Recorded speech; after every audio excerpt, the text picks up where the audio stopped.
The first mention of love in the entire scriptures is in Genesis 22:2, when describing the love between a father named Abraham and his one and only son, Isaac. This is a crazy story where God asks Abraham to sacrifice his one and only son, Isaac, at the altar. I realize that this story is a foreshadow of the sacrifice God would make with his one and only son, Jesus, 20 centuries later. You see, Isaac was the long-promised son to Abraham. Jesus was the long-promised Messiah from God. Isaac was an only son. Jesus was an only son. Isaac and Jesus were both loved by their fathers. Isaac was born miraculously to parents who were very old. Jesus was also born miraculously by a virgin named Mary. Both were named before their birth.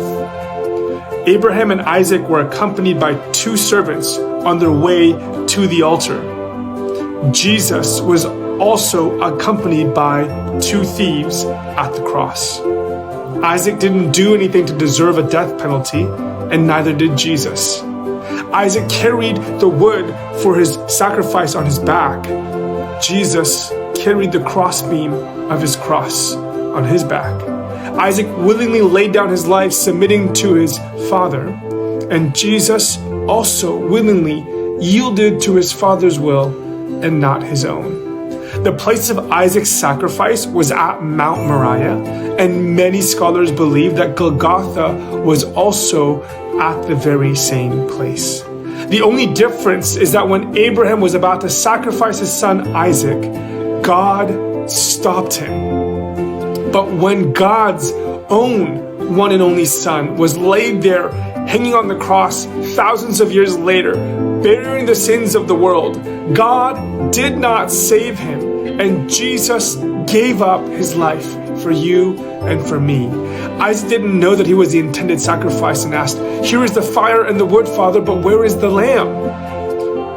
The Lamb of the world would come 2,000 years later, fully knowing that he was the sacrifice required to save all of humanity. At the same place where Isaac's life was spared, Jesus died for you and for me.